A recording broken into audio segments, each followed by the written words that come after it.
Oh no, not again. Oklahoma lying in the weeds, remember? Ohio State last year.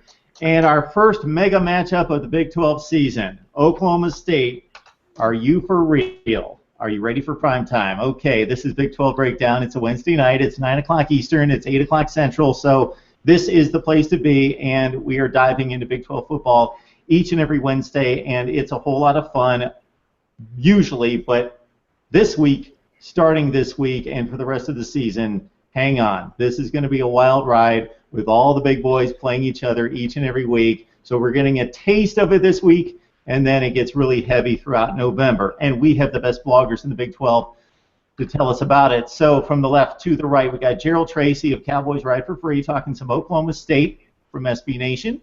Also Melissa Treebwasser from Frogs O War, also on SB Nation, and Sean Cordy from Today's You. All right, folks. It's always a good time. Thanks for joining us, of course.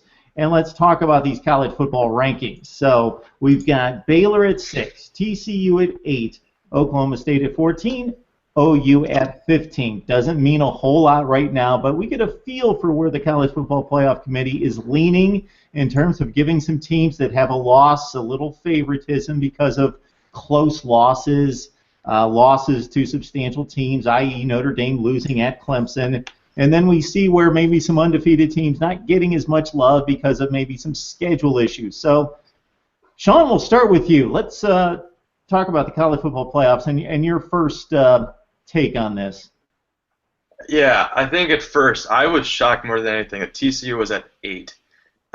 Over here at Baylor, we thought that Baylor could be number 8 and TCU would be higher, and that would be the argument. But right now we're all looking at the argument that they have, as always, SEC bias and Ohio State being at number 3, because ESPN was flashing up the comparisons of all the schedules, the strength of schedule, the performance, and Baylor beats Ohio State in pretty much everything, and they both have a weak schedule. So we're starting to really wonder what's going on here. Why is one team 3, one team is 6? Only difference really is the Buckeyes won the championship last year. That shouldn't matter, but it seems like there might be some bias into that. Like we saw with Florida State last year, coming in number 2 in the first ranking, when they had a very similar dissatisfying or disappointing season like Ohio State is right now. So, and also Baylor being at number 6, the committee has also said that they aren't taking into effect the Russell injury yet, but you have to think that there's something going in their minds that they're anticipating to drop off there. But as for the rest of the conference, Oklahoma State and Oklahoma, I love both of them being in the top 15. I can make a case for both of them being top 10, but we also have Iowa and Memphis also being great teams they're starting to spoil things too as undefeated. So I think it's pretty accurate for the most part, but there's some discrepancies here and there. Right, Sean, I'm going to make your case for you, or maybe it's not your case, but the same result. I've got TCU at 5, I've got Baylor at 7, I've got Oklahoma State at 8, I've got Oklahoma at 15. The reason I've got Oklahoma State at 8, even though they don't have a great schedule and have yet to play the big boys in the Big 12, they're undefeated. So in my thinking, I understand that we know that there are one-loss teams out there that are better than undefeated teams at this point in the season. But as long as you're undefeated, I give you the nod. And if you're really not that good, you're going to lose games, and then we'll drop you. That's my thought on that. Do you have Alabama out of the top 10? Yeah. Do you have Alabama outside the top 10 then? I do. I've got Alabama at number 10. All right. They are my highest-rated one-loss team, but I've got them behind everybody that's lost or not lost a game that's playing Power 5 football. Okay. What do you say, Melissa? Well, I mean, I think we should know that a committee that is spoken for by a guy that willfully brought in Brett Bielema to coach their football team would have a few screws loose.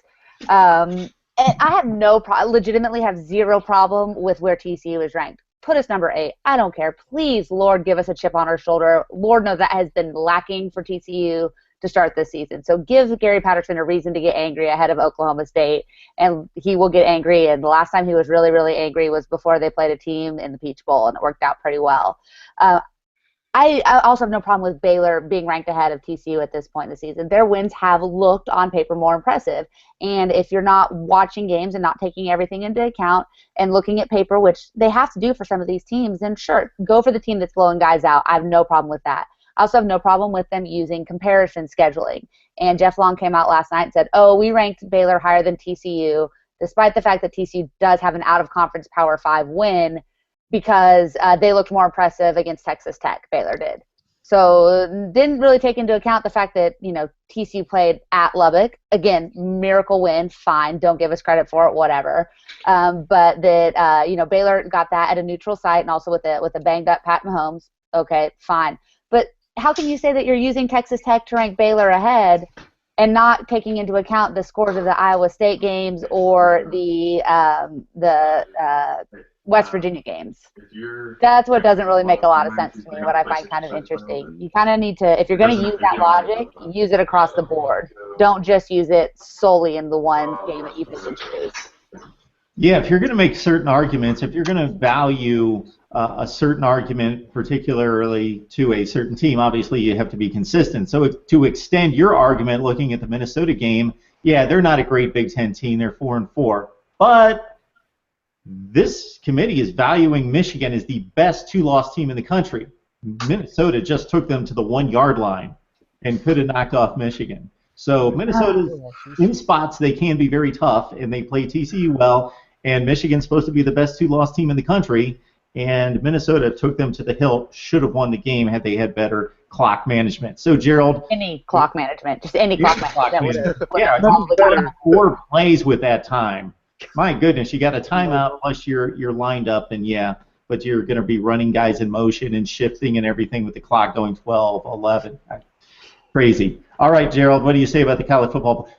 And before I pitch it to you, Gerald, Melissa always gives us the zinger of the show, and she pulled through again this week. All right, Gerald. Oklahoma State should clearly be number 1. No, I'm totally kidding. Shut it down. Let's go home. We're done. There's no argument. No, I do think there's an argument to put them at that top 10. Number 10, maybe number 9. But again, at the same time, I do understand the argument to put them at 14. I could understand the argument to keep a lot of the Big 12 out of that top 4. Because, in all honesty, who have any of us played? Minnesota's a 4-win team, I believe is what it is. We all know Baylor's schedule. Oklahoma State has played Central Michigan. They're a 5-win team. And we thought OU would have a really good team in Tennessee that played. But, Tennessee's about as good as Akron right now in record-wise. So, I really think you have that argument, and they're over here like, oh, well, if you're looking at a schedule, then, yeah, I definitely think that you can put those teams. Now, if you're looking at iPlay, I'd put Baylor and TCU probably in the top 4 before I put 2 SEC teams in there. If you're going to put 2 conference teams in there at once. I don't know if Bama should have been in there, but I think putting Bama and LSU is kind of the committee saying, hey, we know this is going to change because, in 4 days, these guys play. It's not like they're sitting here like, this is what it's going to be for the next month. No, they knew this was going to change. They knew that TCU or Baylor or OSU, one of them is going to be undefeated. And, all in all, like I said in a post earlier, I think yesterday's when I posted it, these don't matter right now. Sure, they sort of matter. Obviously, you want to be higher than 14. You want to be higher than 15 if you're OU, and you want to be higher than what TCU and Baylor are ranked. But at the end of the day, if our teams take care of business, if Oklahoma State goes undefeated or whoever does it, whoever makes it through this next few weeks, whoever is undefeated, I think they'll be fine. Now, if they're a one-loss team and Bama ends up beating LSU, Bama wins the SEC championship, and it's a fight between Bama and say OSU, I'm not sure what we're gonna do. So, but we'll see. Yeah, if you've ever heard my rant, it's that I hate the system. I hated the BCS more. This at least affords 2 other teams an opportunity to play for the national championship. That's the best thing about it. We get to see football games and for playoff games. Yeah, the only thing that makes this important, obviously the football has left to be played, so if you lose, and especially if you lose 2 games. The only thing that makes this important is because if it becomes a free-for-all, if TCU wins out, they're there. If Baylor wins out, they're there. Oklahoma State even wins out. But if there's a one-loss champion, then they've set a precedent here. Alabama's lost a game already, and they're in the playoff. Thanks. And so if they continue to win, they're in the playoff, and they've already lost a game. No, So I think it sets a precedent that doesn't look great for the Big 12. It's not horrible, but a team's going to have to maybe go undefeated. A one loss is going to be on the edge, considering what Notre Dame's doing and some other teams across the country. All right, let's talk some football. So, Melissa, you feel good about 40-10 over West Virginia last week? Good signs out of your team? You know, I like what the defense did. West Virginia is a pretty good offensive team. They're not, you know, Texas Tech is going to put 60 points on the board on you, but they're solid. Now, obviously, they're missing some guys on defense. Their wide receivers dropped 2 or 3 balls that probably should have been touchdowns. But, again, you can't base the game off of what should have been. All you can do is look at what they did. And when the Frogs defense, young defense, needed to step up, they did. It's of some concern that Montrell Wilson went down with injury. He's been practicing, but that doesn't look good. And of bigger concern might be that Big V, Halavuate Vaitai, he is an exceptional offensive line and just a mountain of a man, and he's dinged up a little bit too. His status is questionable for this weekend, and if there's a position that you don't want to lose going into what arguably is the best defensive front in the Big 12, it is someone on the offensive line, especially your biggest body on the offensive line. So it's a nice win. They did what they needed to do. Boykin had some really great moments on the national stage and had some things that got people talking. What happened after the game, I'm sure Sean and I will want to talk about a little bit later. Also got some people talking with Gary Patterson asking Holgerson about our shot against Baylor, which is not a big deal that everyone wants it to be, but it's not. But it was an okay night. It was a good night. We did what we needed to do. Awesome moment having Abby Faber and her family down on the field and getting to recognize that little girl from Iowa State that we've helped raise over $35,000 for at this point. So good night, good win. On to Oklahoma State. Huge game, obviously, for both of those teams this weekend. Yeah, so all of you always do a much better job of producing this show as me. So, Melissa, what you just said about the situation after the game with Patterson and Hogerson, yeah, we want to capitalize on this. Sean, your take here. I don't know. Melissa's right. It shouldn't be that big of a deal. As much as we say, or Baylor doesn't say, that we want to know what we think, we do. And Bryles hasn't said it publicly, but I'm sure deep down in his heart he would ask the same thing to Holgerson. So I'm not that mad about it. It's just a little funny that it builds the fire, fuels the fire a little bit more, that Baylor's like, oh, we're in Gary Patterson's head a little bit more. We're going to win this. But it's just the media making something out of nothing, I really think, at this point.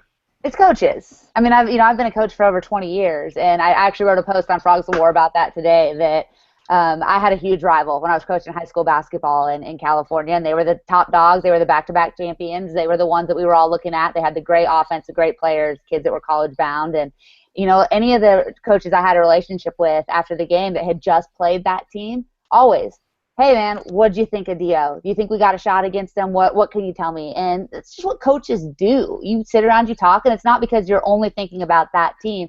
Patterson is well prepared for Oklahoma State. I can guarantee you that. They may beat us this weekend because they are a great team, but it won't be because Gary Patterson was worried about Baylor.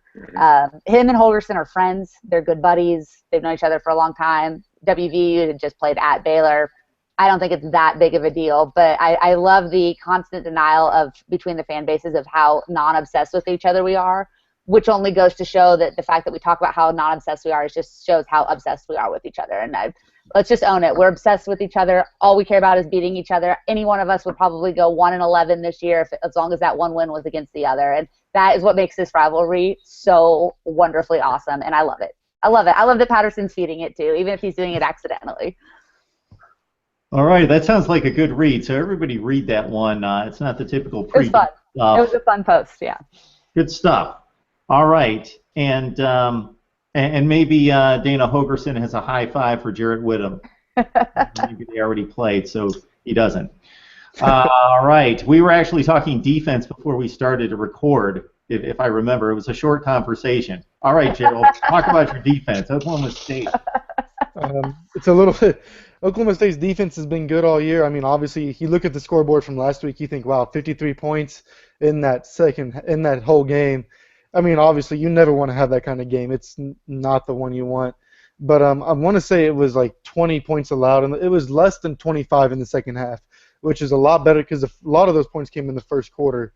So I'm trying to look up the stats right now. I can't remember off the top of my head. It's been a week. I think it was 28 points in the first. Yeah, it was like 28, and it was a ridiculous amount A in the lot first. of numbers. High numbers. Love it. It was 68-51 or whatever that score was type numbers. But Oh, no. yeah, okay. Oklahoma State defense only allowed 15 points in the second half.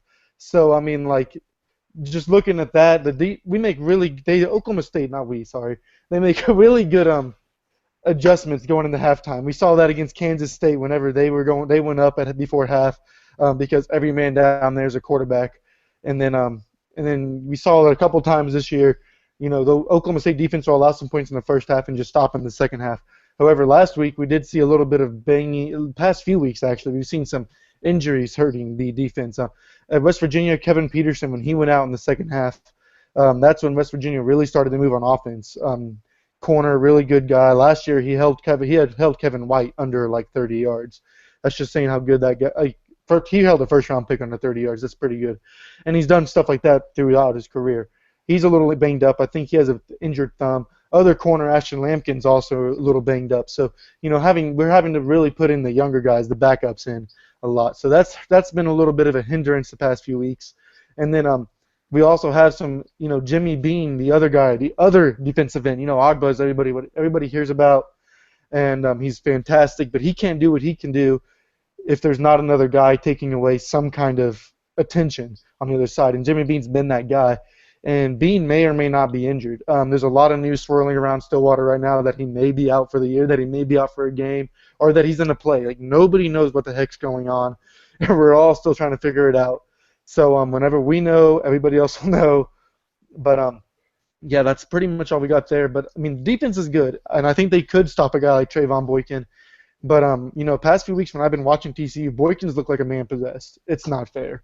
I mean, just send him to the NFL or something. Just send him away. It's not fair right now. So we'll see. Gerald, when you make a comment like "stop Trayvon Boykin," you've got to define "stop" for me. Oh yeah. I guess. 400-yard passing.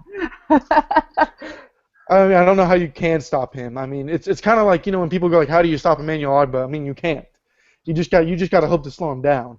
And I mean, that's kind of what I'm hoping Ogbah can do this week. If Ogbah can get Boykin on the ground 2 or 3 times, I mean, I know that's a lot asking out of a defensive end, but he is averaging more than a sack and a half a game all year. I think he's at 10 sacks right now, 9 sacks. So he's averaging more. I think it's like 1.53. So he's doing his job, and if he can continue to do that do that against Boykin, put him on the ground, and then have some help from another defensive lineman to do one or more. You know, I mean, I'm not saying that's going to stop him, but that takes 5 completions away from TCU's offense. That could end 5 drives. That takes away 5 touchdowns. You know, stuff just like little ripples and like that. Just slow him down. You can only hope to contain him. So.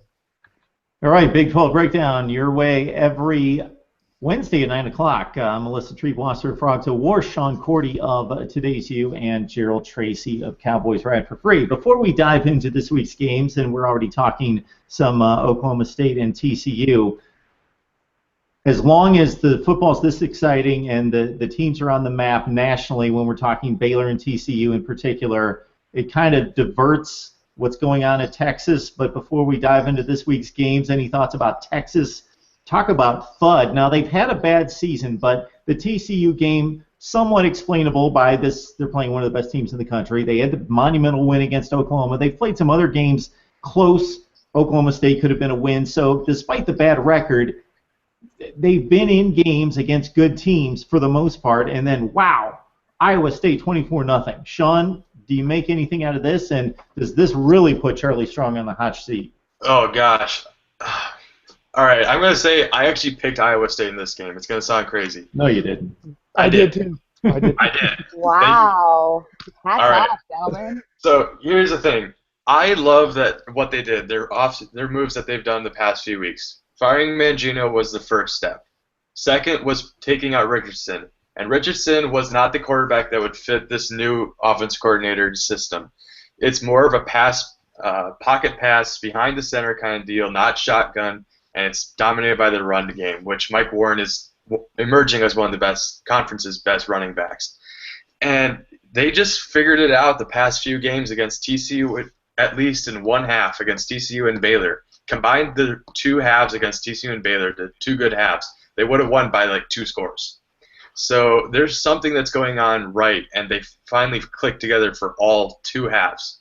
So there's something that went right, and as much as we think that that's going well for them right now, I mean, yeah, Texas is going to have to look at that because they probably weren't expecting this from them either.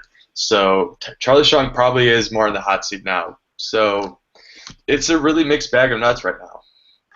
If you're Texas, you don't lose to Iowa State. That's all there is to it. Wow, and I don't think anybody should be fired for one game. There's a lot more parity in college football than ever before, but obviously added on to everything else that's happened. All right, Sean. So we've talked some TCU-Oklahoma State for good reason, and we'll catch up with them a little bit more. Anything stand out to you about Baylor-Kansas State? I know you guys, the Purple Wizard and everything, but this is a stretch to expect Kansas State to compete with Baylor. Texas Tech, West Virginia, not a whole lot on the line, but should be a fun one. What stands out to you, Sean? Yeah, as far as Baylor and Kansas State, yeah, Kansas State's hungry right now. That's all I can say aside from them being having Bill Snyder on their side. They also had the week off to rest, so coming off of 2 pretty bad losses, especially against Oklahoma, I'm kind of nervous, especially how TCU played in Manhattan. There could be something that goes on where Baylor has a fluke game, especially transitioning from quarterbacks. Even though I really like Stidham to replace Russell well enough, there's still something we don't know for sure. And until he steps on the field to play a full game, I can't say that in full confidence that Baylor can win this game, especially at night. It's going to be a crazy game. But I could be completely wrong. It's Stidham. He proves to be better than Russell. So it's going to be fun. Okay, I think we're ready for some predictions. So if there's anything we didn't cover when you're giving your picks, definitely dive into some analysis if there's anything you want to share. So let's tee them up, starting on a Thursday night with Baylor and Kansas State. Sean, you already started, so I'll just let you continue with the Wildcats and the Bears. You pretty much gave us your take. Is there any way the Wildcats win this thing?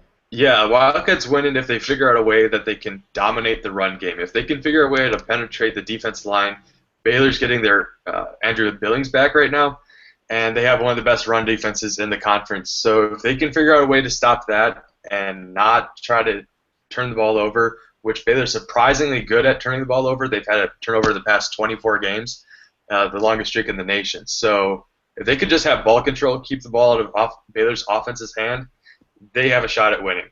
So, but I'm going to still go with Baylor as a 3-score favorite. But there's a real strong chance that there's an upset somehow. Okay, Melissa, Kansas State, we expected them to be down this year, down from what their typical 8, 9, 10-win teams are. They dove into conference play, and they were so close against really good teams like TCU and Oklahoma State, and then it seems to have come unraveled, and now they got to take on Baylor. I mean, I totally get what Sean's coming from, and I think that Jared Stidham is going to have a, oh my God, he's a freshman quarterback game. I just don't think it's going to be tomorrow night. You're giving Art Briles extra time to prepare and into transition. If this had been last Saturday, then yeah, I think it's a little bit more of a frightening proposition for the Bears. But I think with the extra time to prepare, despite the fact it's a night game in Manhattan, and you know I can speak to how difficult of a scenario that can be personally, I think Baylor's fine in this game. I think they rally around the freshmen. They give them a big boost. If I'm Baylor, though, I'm looking ahead to this next month and being like, man, this kid's going to look like a freshman once. You know, as good as he is, and I think he's really good, there's going to be that 2 or 3 turnover game, and you just hope that it's in a scenario where maybe they have a big lead. If Kansas State's going to pull off the miracle, I don't think they run the ball against Baylor the way they did against TCU. I don't think they have that in them right now. But if they can force some turnovers, or maybe there's a strip sack and a fumble, the special teams touchdown, maybe things get interesting. But I think ultimately Baylor runs away with this one early in the second half. You just hope that freshman game comes against TCU. I'm not taking a particular date. I'm just saying it's going to happen at one point. All right, Gerald, we'll tee you up for Baylor-Kansas State. It doesn't seem like much of a game, but let's remember there's going to be a game somewhere in the nation, not necessarily this conference, where an undefeated team is going to lose, and it's going to be to like a 4-4 team. It's going to happen somewhere. Yeah. Yeah, I mean, I think it's going to happen somewhere. I just don't know if this is where it's going to happen. I mean, right now, Kansas State has less conference wins than Iowa State. And raise your hand if you thought that was going to happen at any point this year. Wow. So, I don't know. I've never seen a Bill Snyder team quit as much as this team really has this year. I don't know what's wrong with them. Maybe it's the injuries. Maybe it's I just don't know. I know they're very young. Next year they should be better. That's even if Bill Snyder's even back next year. People have been saying he could retire. I mean, he is 70, I believe, is what it is. And going back to, I agree. I think Stidham will have that freshman game sooner or later. I don't know if this is the road game he does it. He has road games in Stillwater and TCU before he ends his freshman year. I'm thinking one of those two will be his freshman moment where he just chokes it out. And I mean, that's whenever I think Baylor will lose. I don't think that I lose this one. I don't know what the odds are, what the spread should be, but I'm taking Baylor in the points. I just don't think Kansas can keep up with it. Kansas State's going to keep up with them, and it's going to make TCU and OSU look bad for playing close games against this team. So. Is Bill Snyder 70? Can we verify that? 76. 76. Okay, I was going to say, if he's 70, I'm only 28. All right. Just to quickly add, though, tomorrow, the only day this whole week that it's going to rain in Kansas. And Baylor showed that they can't play very well in the rain, as they did against Iowa State. So this could be the game, especially last year when Baylor traveled to West Virginia. That was a game that most fans were nervous about, and they were right. And right now, I can tell you, Baylor fans are most nervous about this game. So I think that's where I'm coming from, that there's a chance of an upset. There's nothing really to back that up. It's just a strong feeling that the fans have had right for the past few years. And Sean, I picked up from your past predictions that you like to pull the trigger on the upset, but you're not just going to do it on Baylor, though. I'm not going to pull it on them for sure. I mean, it's close. I mean, look, Baylor's leading the nation in game control. They're winning by like an average of 35 points a game. I doubt that they can drop that big of an egg, but maybe we'll see. All right, game control against Lamar. I don't know how much we can count that, but anyway. All right, Gerald. Texas Tech, West Virginia. This has nothing to do with winning a championship in the Big 12, but it's going to be fun to watch. There should be tons of points. And if these teams want to make a bowl game, they got to start racking up some wins, especially West Virginia. Oh, I'm taking Tech. I mean, unless West Virginia found receivers who won't drop balls on long passes, I think it's Tech. Jakeem Grant, whatever the heck his name is unstoppable. I mean, honestly, if they had any semblance of a defense, I mean, they're putting guys out there. They put 11 guys out there with a heartbeat, but they don't know how to play, and it's bad. I mean, when OSU hangs 70 points on you, they're the first team to ever hang 70 on a Tech team in Lubbock, and OSU hasn't scored 70 since Kansas. I think it was like 2010 or 2012. So it's been a while. I mean, we score a lot of points, but we don't score that much. So I'm taking Tech. I think Tech can do it in Morgantown is where it's at, I believe. And I don't think that West Virginia offense is as hot as we always thought it would be. I'm sorry, Mountaineers, but it's going to be a long year. Okay, Melissa, I think we were expecting more out of West Virginia, but the Mountaineers now at 3-4 and 0-4 in the Big 12, hosting Texas Tech. Well, but also remember 0-4 in the Big 12, and they've played Oklahoma, Oklahoma State, TCU, and Baylor. So their October is all of our Novembers, basically. I think they're due. I think they're a good team that had just got beat down by playing the toughest schedule in the conference to this point. I like Texas Tech's offense a ton. I like what you said about 11 guys with a heartbeat, on defense. That's basically what they're throwing out there. And until they rectify that, it's hard for me to envision them going on the road and winning. Morgantown is still somewhat of a tough place to play. I think that Holgorsen this team hasn't quit on him yet. They've been bitten by the injury bug too. Shoot, we've all been bitten by the injury bug, it feels like, this season. But I think that WVU gets their first conference win of the season. It's going to be a nail biter. It's going to come down to a late play. But Skylar Howard's not bad at home. The running game is okay, and that defense has shown that they can step up and make plays. I like Pat Mahomes a lot. I think he is going to be a very bright star in the future here in the Big 12, and he could definitely pull this game out on his own. I just think West Virginia is due for some good luck, and I think they get that at home this weekend. All right, Sean, I know you liked those Red Raiders preseason to make some noise in the Big 12. They've got 2 wins in the conference. They're at 5-4 going to Morgantown. Yeah, tough thing is, I also really like the Mountaineers coming into this season, and Skyler Howard was my underdog for like the best quarterback in the conference, and he's struggled the past few games. As Gerald pointed out, the wide receivers were being atrocious against TCU. Could have made that a really close game, and they actually played moderately well against TCU, as much as the 30-point difference might suggest otherwise.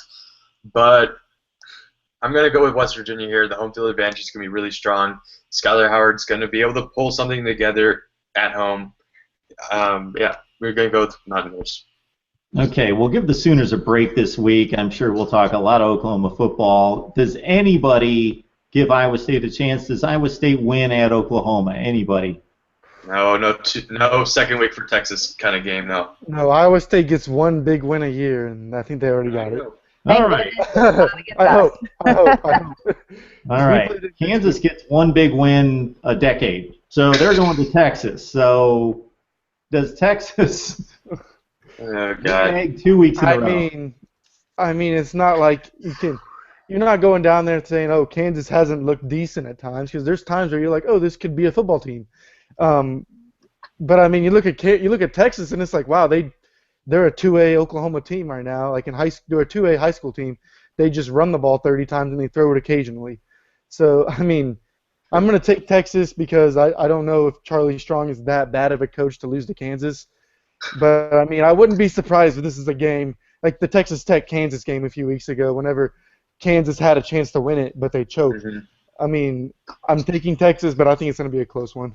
Melissa, Sean, either Agreed. one of you, Texas, I assume. You know, I mean, everybody wants to expand the Big 12 conference, but I'm thinking contraction might be the answer here. Texas and Kansas are really holding us back. Whichever one loses this weekend is just out. They're just done. Nobody thought TCU was a good fit. I think that we're past that, but I think it's really Texas is the problem. Let them take their Longhorn network, go play with BYU and Notre Dame. We'll be good to go. Wow, just kick Texas right out of the Big 12. We're too good for them. Get out of here. Just kidding. I know that they're going to be back. They have too much talent on that team. They're going to be back some point. Yeah, too much money, too. I don't think the Big 12 is getting rid of Texas anytime soon. All right, here's the game. Here we go, Sean. TCU at Oklahoma State. What do the Cowboys have here? Oh, gosh, this is a really tough one. But I'm going to go with the X Factor. Trevon Boykin has just been unstoppable. I have to say he's the front runner right now, even ahead of Fournette for the Heisman. He's playing out of his mind. If you can get Holgorsen to high-five you after a play, just watching Boykin it feels like an honor to watch him. And he's going to play well. Even though he doesn't play well on the road, I think good players do well when they need to, and I think this is going to be his Heisman moment. I'm going to take it's going to be a close game, coming down to a field goal, though. TCU. To your point, Sean, LSU's had NFL running backs playing for them forever, and Fournette might be the best of the bunch, but yeah, LSU's always going to have a running back gain 12 to 1,500 yards. Trevon Boykin, yes, should be more of a Heisman factor than he is right now. That aside, what do you say, Melissa? You got TCU, your boys at OSU. You know, it's a tough game. I feel like every week it's like, oh, this is going to be the toughest game on TCU's schedule, but now it's kind of like every week it's the toughest game on TCU's schedule. Let's hope that Patterson's not looking ahead to Kansas next week as he prepares for this one. But, you know, Boykin struggled on the road 2 games last year for sure. West Virginia and Kansas were not great games for him. But this year, really, it hasn't been Trayvon Boykin struggling on the road. It's been the TCU defense getting off to slow starts. He had over 500 yards of offense against Kansas State. He had close to 500 yards at Iowa State. Other than the Minnesota game where he really was just pressing, even he admitted that, Patterson admitted that, he's been very good on the road. The spotlight just shines brighter. And when he's going to watch, you know, LSU and Alabama play this weekend, and I don't think he's all about winning the Heisman, but it'd be impossible to say it wasn't on his mind. And I think he does feel some pressure to carry this team through what has been a very subpar defense most of this year. That being said, he's the best player in college football. He just is. And if anybody is going to drag this team kicking and screaming behind him for 4 quarters in a place where the Frogs have never played well, it's Trayvon Boykin and Josh Doxson. They're going to need the running game to show up. They're going to need to be able to control the line of scrimmage. That defensive line of the Cowboys scares me. But one thing that we've got going in our favor, the more you rush Trey, the more he's going to get outside the pocket. And he is still at his most dangerous when he's on the run. And that's where I think the advantage lies. 38-34, 42-38. There's going to be some points on the board. I think that Trey finishes his Stillwater career someplace he's never won, finally getting his first win there. She spins a tail, then she lays down the exclamation point with a prediction. Good stuff. All right, TCU-Oklahoma State. What do you say, Gerald? Your boys have a chance. They're at home. So you're saying there's a chance? No. Really? Like that was with a question mark. My bad. But these past few months, we've all been like leading up to this week specifically. Not just it seems like every Big 12 team. I mean, you can go to Waco, you can go to Fort Worth, you can go to Norman and Stillwater, or any news outlet that covers us that says we'll be knowing more about this team next week. Well, and then we don't. We know nothing. So it's finally here. We're finally going to learn something. We think. Or yeah, exactly. Like we think we will. So I mean, I think OSU can win this game. I think it's very doable. However, they need to get that run game going because Rudolph. We've noticed whenever the run game's not going, he starts forcing passes into small windows. He's played very well at Oklahoma and Stillwater at Boone Pickens, but I mean, then again, he's played Kansas State, Kansas, and UCA and UTSA there. So it's not like he's played a plethora of top 10 teams. He's played 2-win teams. So I mean, it's not great, but the defense, I think they can hold Boykin. They're not going to hold him to. You're not going to sit there and be like, oh, it's a 17-14 game. That's not happening. It's not what you're going to do when you have a Heisman candidate playing on the field. So I think they can hold them to a 28 to 32-point game. If Oklahoma State can score more than 35 points, I think they can win this game. I think the defense is good enough to hold Boykin to that 30 to 35 points. If Oklahoma State's offense struggles and scores 28 to 31, that range right there, I don't know the defense can hold on much longer. Turnovers are key. If TCU gets 2 or 3 turnovers and puts Oklahoma State behind the 8 ball, TCU has a better defense than Tech. I mean, a lot of people do. And Oklahoma State isn't going to make a 34-point screen. It's not going to be a 34-point swing in OSU's favor. Since everybody else is picking against us, I'll be devil's advocate. I'll say Oklahoma State wins this one because it's in Stillwater and because the defense is able to keep Boykin from just going Heisman on us. But I mean, then we got to look towards next week. And every OSU fans that hate me for saying this, but we're undefeated and we're going to Ames. So. Wow. All right, let's stick with this week. Hey, cover yours, Gerald. I want to quick. What's that? I want to quick mention this though. Yeah. The top 4 scoring offenses, all are Big 12. TCU and Oklahoma State, both at 45.9 and 45.7. This is going to be a shootout. This is not going to be defense. No. Over, under 80, I'm going over. Yeah, it's turnovers. It's whichever team turns it over twice probably takes the L. I mean, that's really what it comes down to. No, I mean, if Mason Rudolph doesn't wear a glove, I'm going to be really upset because he's done that thing where he drops the ball like 4 times this year. And I'm like, what are you doing, man? Like, don't be afraid to wear the gloves. Teddy Bridgewater does it, and he's great. Yeah, Peyton Manning wears a glove, so yeah, he wears a glove. Acceptable at that point. Jeremy Shockey did not. I remember that on Monday Night Football. Wow. We digress. No, right, but I'm excited. Cover your ears. TCU's going to win this game by 17 points. Whoa, you're a bigger believer than the TCU blogger. Oh man. I hope you're right. I can't take another heart attack game. I just can't. Like I'm getting older. This is too much. My hair's getting gray and gray. Oh, I mean, I found a gray hair the other day. It's bad. We're calling us the Cardiac Cowboys now. Because I mean, it's like we're not even playing great teams, and we're all having heart attacks up here. So, I mean, we're excited for these next few weeks. I mean, I definitely see the possibility of going through this undefeated, with the circumstances being given. Now, I would never have said that in August because, Seth Russell and Baylor, now they have to switch to a freshman quarterback, and then TCU in August wasn't injured. Now they are, and then OU, I mean, they lost to Texas. There has to be holes somewhere. So, there's the possibility, but at the same time, the way they've played against some teams, it's like, man, are you playing down to your competition for 3 quarters or what?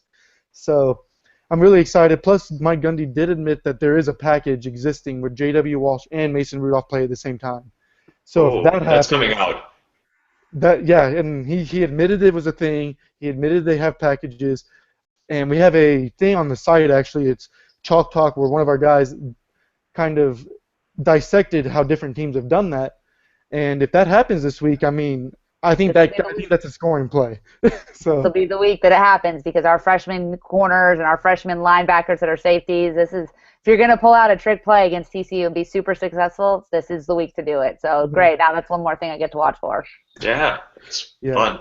Yeah. So Football. All right, good stuff. Yay, football, heart attacks. It should be a fun one, definitely, with TCU and Oklahoma State, and especially if it's Oklahoma State, you can expect elimination from the college football playoff unless other things happen down the road. All right, Gerald Tracy from Cowboys Ride for Free, Melissa Treebwasser from Proctor War, and Sean Cordy from Today's You.